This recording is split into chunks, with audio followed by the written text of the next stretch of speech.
सो hi everyone. तो students आज के सेशन में हम डिस्कस करेंगे बेसिकली मिक्स एमसीक्यूज करेंगे, राइट। मिक्स प्रैक्टिस क्वेश्चंस करेंगे जो आपके competitive exam point of view से बड़े इंपॉर्टेंट रहेंगे, राइट। तो क्वेश्चन की तरफ मूव करते हैं। पहला सवाल आपके सामने रहा स्क्रीन पे, ये बड़ा इंपॉर्टेंट क्वेश्चन है, एसएससी टीयर 2 लेवल का ये सवाल है। पूरा small strokes fell great oaks, right. तो ऑप्शंस हैं, great oaks are fallen by small oaks, great oaks are felled by small oaks, great oaks are fell by small oaks, या great oaks were fallen by small oaks. अब normally बच्चा यहाँ पे क्या देखता है कि हमें स्टूडेंट्स को नॉर्मली एक वर्ब का पता होता है, फॉल। तो फॉल की सेकंड फॉर्म होती है स्टूडेंट्स फेल। एक जो फॉल वर्ब होती है, इसका ध्यान रखना आपने, इसकी सेकंड फॉर्म होती है फेल। इसके ऊपर है ये सारा चक्कर। और थर्ड फॉर्म होती है इसकी फॉलन। अब क्योंकि बच्चा इसी फॉल की वर्ब को जानता है, तो वो शायद यहाँ पे इसको सेकंड फॉर्म मानता है कि ये सेकंड फॉर्म होगी। तो इस हिसाब से फिर इसके साथ डी आंसर आएगा। तो ये बच्चे की मेंटालिटी है कि डी के साथ हम जाएंगे, क्योंकि great oaks were fallen by small oaks, क्योंकि पैसिव वॉइस में थर्ड फॉर्म आता है हमेशा ही। और क्योंकि यहाँ पे सेकंड फॉर्म उसको वो मान रहा है, तो बच्चा फिर यहाँ पे डी ऑप्शन के साथ जाने की कोशिश करता है। लेकिन अगर आप इसमें डी करोगे तो स्टूडेंट आपका नंबर चला जाएगा। क्यों? क्योंकि यहाँ पे बेसिकली ये जो फेल है, ये चक्कर है।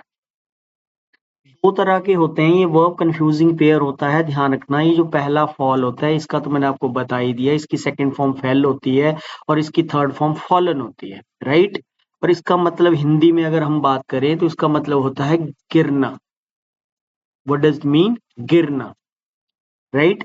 जैसे जो ये फॉल है, इसका मतलब गिरना होता है।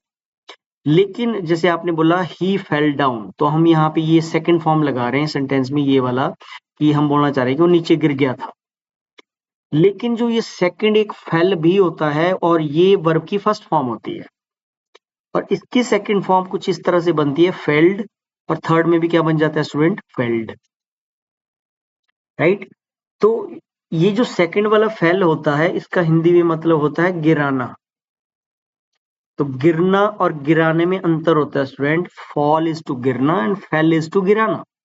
जैसे जो फार्मर्स होते हैं, वो पेड़ों को काट काट के नीचे गिराते हैं। तो आप हम बोल रहे हैं the farmer failed the tree down, तो यहाँ पे फेल फेल की ये लगी, फिर फेल्ड ये वाला। तो हम गिराने वाली सेंस में फेल्ड का यूज करते हैं। यहाँ पे जो आंसर बनेगा, ये जो फेल यहाँ पे लग रहा है, ये गिराने वाला है, ठीक है। तो ये वर्ब की यहाँ पे फर्स्ट फॉर्म है, ना कि ये सेकंड फॉर्म है। तो आपको ये ध्यान रखना है, ये फेल नहीं है, बल्कि ये वाला फेल है, वो फर्स्ट फॉर्म गिराना, राइट। अगर ये फर्स्ट फॉर्म है, ठीक है, तो आप ऑब्वियस है इसके साथ जाएंगे बी के साथ। So great oaks are felled by small Woakes.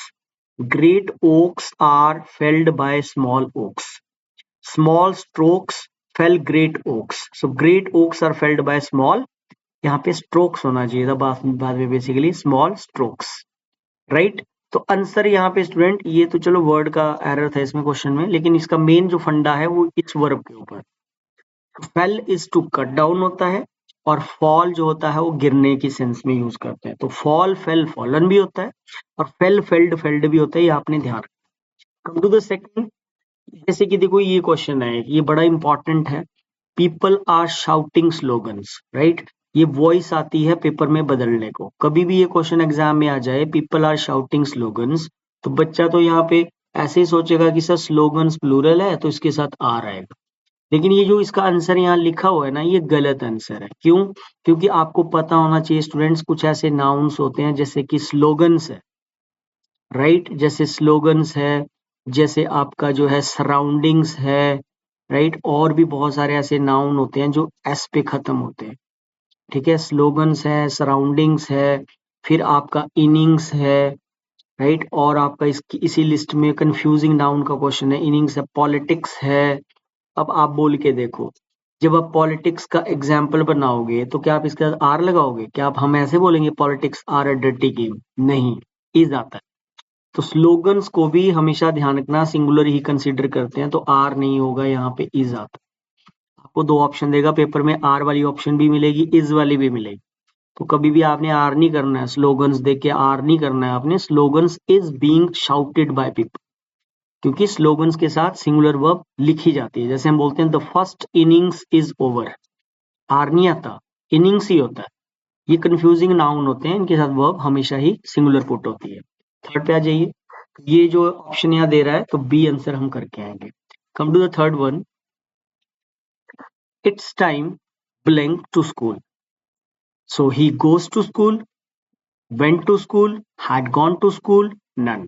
बच्चा नॉर्मली यहाँ इट सोचता है इट इज आ रहा है तो सर इसके साथ तो ही गोज टू स्कूल आना चाहिए क्योंकि प्रेजेंट है। बट स्टूडेंट्स ये मुहावरे होते हैं कुछ, ठीक है, ये इडियम है, यहाँ देख लीजिए, बड़ा इंपॉर्टेंट पॉइंट है ये। With expression such as it's time means it is time, it's high time means it is high time, it is about time, it is peak time, ये हमेशा ही सिंपल पास्ट अपने साथ लेते हैं। जैसे यहाँ पे फर्स्ट एग्जांपल बोल रहा है ही इट्स टाइम ही गोज आएगा या वेंट आएगा, तो देखो वेंट को बोल्ड किया है, ठीक है। It's time he went, went आएगा, ना तो हैड गॉन आएगा, ना ही यहाँ पे गोज आएगा, यहाँ पे आएगा it's time he went to school. It's time to do the work, ये सही है क्योंकि टू के साथ डू ही आएगा। और it's high time he does आएगा और डिड आएगा, तो यहाँ पे डिड आएगा, राइट। तो यहाँ पे डिड लगना था थर्ड क्वेश्चन में। Come to the fourth, find the error. Throughout the past few years, an emerging body of evidence has shown people simply don't see potential in women in the same way that they do on men. ठीक है, यहाँ पे देखो potential in women बोल, और यहाँ पे then they do on men बोल, राइट। तो यहाँ पे स्टूडेंट्स ये पैरेललिज्म का कॉन्सेप्ट होता है। Throughout the past few years an emerging body of evidence has shown people simply don't see potential in women.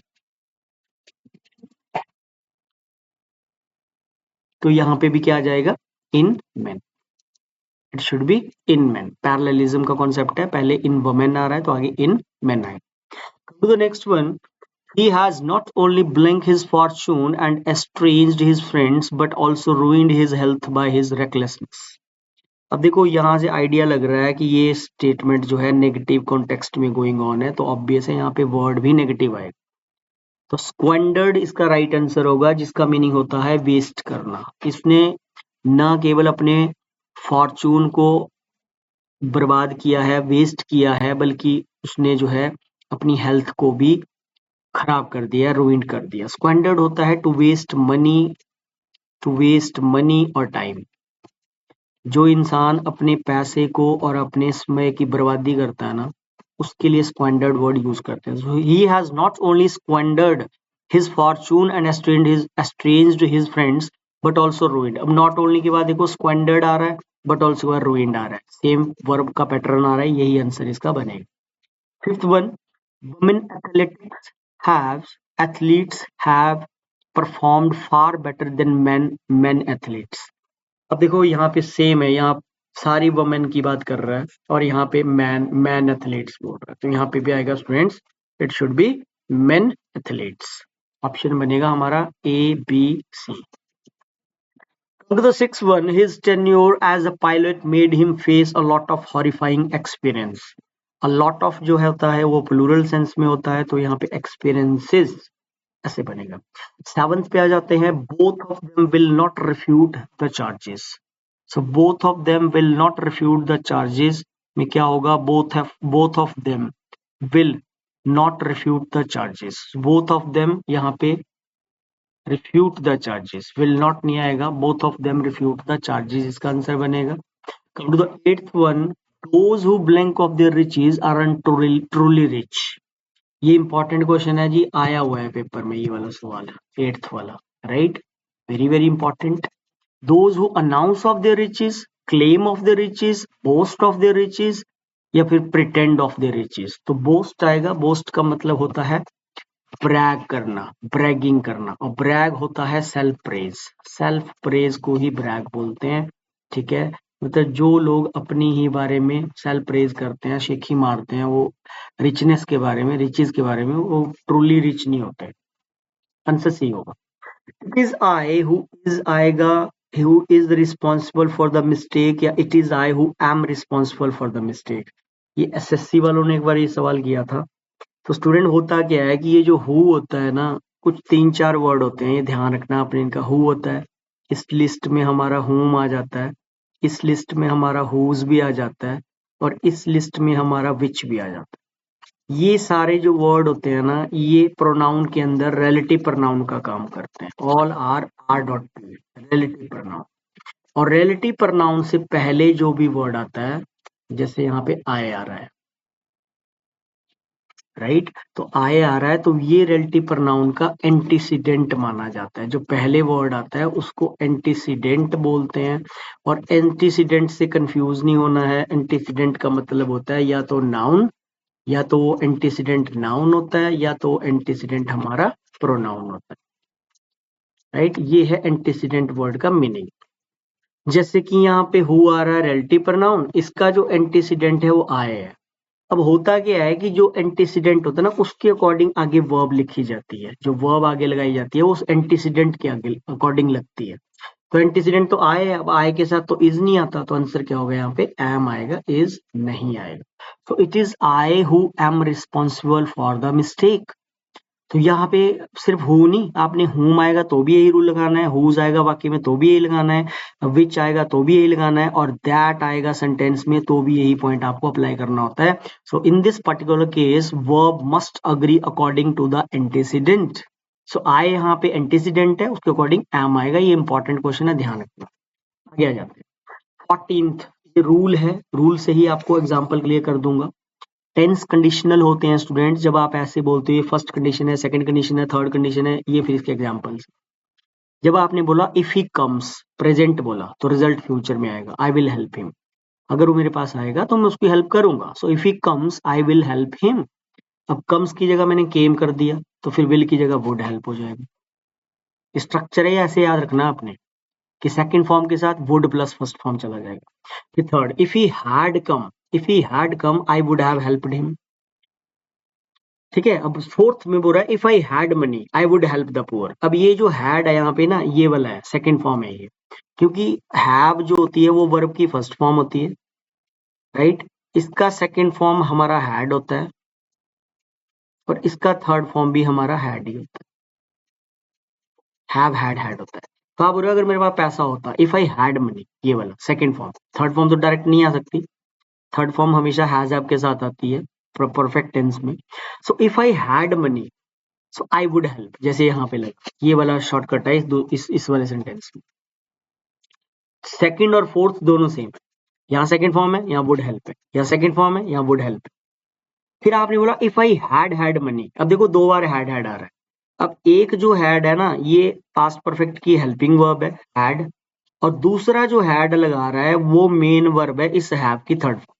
ये पास्ट परफेक्ट बना, तो फिर लग गया वुड हैव। अब थर्ड और फोर्थ एक समान है, सेकंड और सॉरी ये फिफ्थ नंबर होना चाहिए। थर्ड और फिफ्थ एक जैसे हैं, और सेकंड और फोर्थ एक जैसे हैं, ये ध्यान है।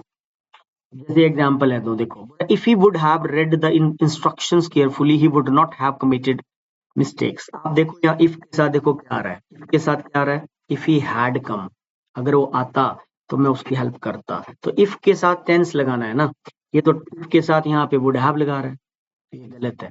So if he had red, if he had read the instructions carefully he would not have committed mistakes।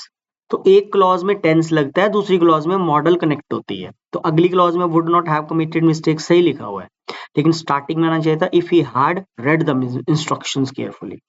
Second बोल रहा है if we had Mohan in our team we would have won the match. So if we had, इसमें भी दो बार यहाँ had आएगा, right, कि अगर मोहन हमारी टीम में होता तो हम मैच जीत जाते, क्योंकि आगे लग रहा है वुड हैव के साथ थर्ड फॉर्म। देखो ना, यहाँ पे भी वुड नॉट हैव का थर्ड फॉर्म है, यहाँ पे भी वुड हैव थर्ड फॉर्म है। तो पहले हैड लिखा ना मैंने, हैड के साथ थर्ड फॉर्म लिखा, तो एक हैड यहाँ हेल्पिंग वर्ब बनेगा, दूसरा हैड यहाँ पे मेन वर्ब बनेगा। तो आंसर जाएगा हमारा यहाँ पे ऑप्शन नंबर ए। तो आज के सेशन में इतना रहेगा स्टूडेंट्स। कुछ मैंने इंपॉर्टेंट कॉन्सेप्ट जो it is time it is high time वाला आपको बताया, बहुत इंपॉर्टेंट है, उसको ध्यान रखना है। सिंपल पास लगता है उसके साथ, वैसे आप जो है इन चीजों को क्लिक करने की कोशिश करें। थैंक यू वेरी मच, मिलते हैं नेक्स्ट क्लास में। Thanks a lot.